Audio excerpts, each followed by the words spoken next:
ఆ శక్తి మన్మధుడికి ఎందుకు ఇచ్చింది అంటే మనం పితృరుణం తీర్చుకోవడానికి. తండ్రి రుణం తీరాలంటే మనం సంతానాన్ని కనాలి, అందుకు ఇచ్చింది.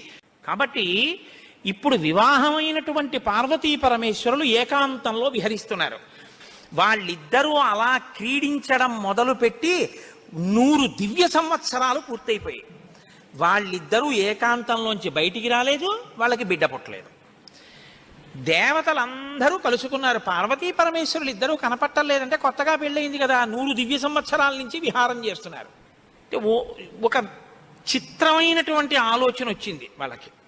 ఒరే, అసలు పార్వతీదేవే శక్తి స్వరూపిణి, పరమశివుడు తేజపుంజం మహానుభావుడు.